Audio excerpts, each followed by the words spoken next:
नमस्कार. आपण आत्ताच न्यूज यात्रा पाहायला सुरुवात केलेली आहे.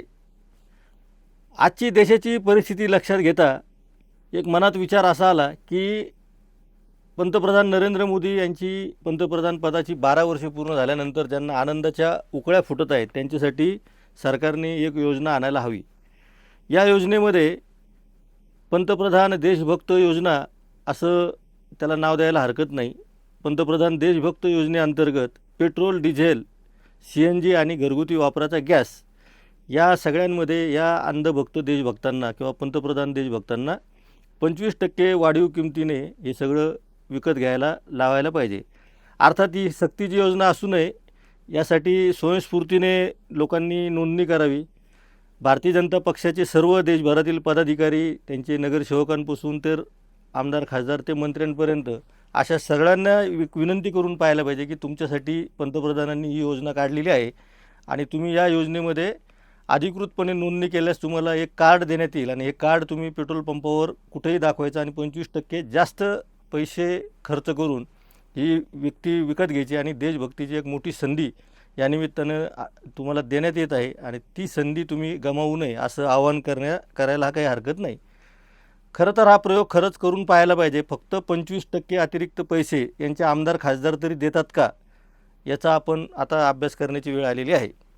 आणि लोकांना तुम्ही देशभक्तीचे धडे रोज उठून सांगतात आणि देशभक्ती म्हणजे काय, तर तुम्ही तेल कमी खा, गाडीमधलं पेट्रोलचं बचत करा आणि अशा पद्धतीची ही नवीन देशभक्ती आता हिंदू मुसलमानांच्या राजकारणापासून ते आपल्या घरातल्या किचनपर्यंत येऊन पोचलेली आहे. 12 वर्षे झाल्यानंतरही हा माणूस आनंदाच्या इतक्या भरामध्ये आहे की देशातील जनता किती पिळलेली आहे आणि पिळलेली आहे याचं त्याला अजिबात भान उरलेलं नाही.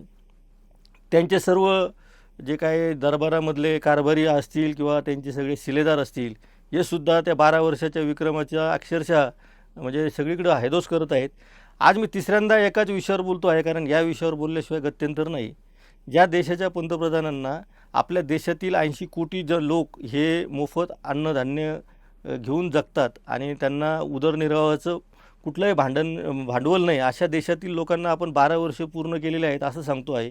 आणि विकासाच्या ज्या गप्पा मारत आहोत त्याच्यामध्ये आपण विमानतळाचं उदाहरण देत आहोत की ज्या देशामध्ये गाड्यांमध्ये तुम्ही एकीकडे सांगतात की पेट्रोल आणि डिझेलमध्ये बचत करा, घरातली तेलाची बचत करा असं सांगता आणि विकास काय केला म्हणून सांगता, तर तुम्ही विमानतळं बांधली म्हणून सांगता. तर विमानतळाचं आपण आज पोस्टमार्टम करणार आहोत.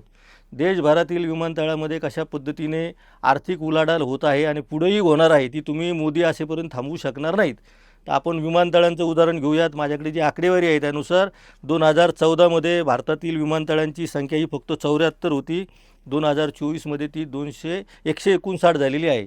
आपण आकडा परत ऐकूया. 2014मध्ये देशात फक्त 74 विमानतळं होते. 2024मध्ये ते 159 विमानतळं झालेले आहेत. नवीन जे 85 विमानतळं जोडलेले आहेत त्यामध्ये वॉटर एरोड्रम आहे, 15 हेलिपॅड आहेत, 90 विमानतळं. उडान योजनेअंतर्गत पंतप्रधानांनी जी योजना काढलेली आहे, उडानमध्ये त्यांचं स्वप्न आहे की ज्याच्या पायामध्ये उडानची चप्पल आहे त्यांनी पण विमानातून प्रवास करायला पाहिजे असं पंतप्रधानांचं स्वप्न आहे. आणि हेच पंतप्रधान आपल्याला सांगतात की पेट्रोल डिझेलमध्ये बचत करा आणि खाण्याच्या तेलामध्ये बचत करा. इकडं एक मोठं स्वप्न दाखवायचं आणि दुसऱ्या बाजूला तुम्ही लोकांचे असे हाल करून सोडायचे. हा मोदींचा फॉर्म्युला आहे. त्यामुळे मोदींचा फॉर्म्युला नीट समजून घ्या. विमानांच्या फेऱ्या सुरुवातीला वाढल्या होत्या, मात्र या वाढलेल्या फेऱ्या काही विमान कंपन्यांना परवडत नव्हत्या. त्याची आकडेवारी आपण देणारच आहोत. उडानमध्ये त्यांनी 625 मार्ग कार्यान्वित केले होते. त्याच्यामध्ये 3,23,00,000 फेऱ्या त्यांनी आतापर्यंत पूर्ण केलेल्या आहेत या नरेंद्र मोदींच्या सरकारच्या काळामध्ये. ही झालेली वाढ सांगतोय तुम्हाला फक्त. पण या वाढीचा कसा विमानसेवेला फटका बसला ते पण जरा लक्षात घ्या. 2017मध्ये 11.72 कोटी लोकांनी प्रवास केला होता आणि 2025मध्ये तो 16.7 कोटी म्हणजे 16,07,00,000 लोकांनी केला. म्हणजे साधारणतः 3-4 वर्षामध्ये 3 ते 4 कोटी लोकांनी विमानाचा प्रवास हा तुलनेनं अधिक केला. पण नंतर घडलं काय, तर विमान कंपन्यामध्ये प्रचंड मोठ्या प्रमाणामध्ये तूट निर्माण झाली. त्यांना नफा कमवता आलेला नाही. त्याच्यामुळे हे जे विमानतळं वगैरे आपल्या पैशातून बांधलेले आहेत असं आपण म्हणतो किंवा BOT तत्त्वावर बांधले असतील गौतम अदानीच्या कंपनीला देऊन, त्याची पण मजा आहे. ते विमान कंपन्यामध्ये इंडिगो एकमेव विमान कंपनी अशी की ती 2025च्या आर्थिक वर्षाच्या शेवटाला ती नफ्यामध्ये होती. बाकी सगळ्या कंपन्या ज्या आहेत ते एअर इंडिया असेल, स्पाइस जेट तर बंदच पडलेली आहे. आकाशा कंपनी असेल, त्यानंतर जेट एअरवेज असेल, या सगळ्या कंपन्या या तोट्यामध्ये सुरू आहेत आणि त्यांनी ज्या वाढीव उड्डाणच्या ज्या फेऱ्या आहेत त्या आता पूर्णपणे बंद केलेल्या आहेत. एका बाजूला तुम्ही गोरगरीब लोकांची ही चेष्टा मस्करी केल्यासारखीच नाही का, की तुम्ही गाड्यामध्ये पेट्रोल टाकू नका, डिझेल टाकू नका असं सांगायचं आणि तुम्हाला फिरण्यासाठी आम्ही विमानं तयार ठेवलेली आहे असं सांगायचं, म्हणजे ही गरिबीची चेष्टा नाही तर काय आहे. आणि ह्या फेऱ्या आणि ही जे विमानतळाची मागणी कोणत्या लोकांनी केली होती? जिथं रेल्वे मागतायत तिथं तुम्ही रेल्वे देऊ शकत नाही, जिथं बस मागतायत तुम्ही तिथं बस देऊ शकत नाही आणि तुम्ही सांगतात की आम्ही विमानतळं बांधलेली आहेत. त्यामुळं नरेंद्र मोदी जोपर्यंत 12 वर्षाचं गुणगान करत राहील तोपर्यंत आम्ही त्यांचं पोस्टमार्टम करणारच आहोत.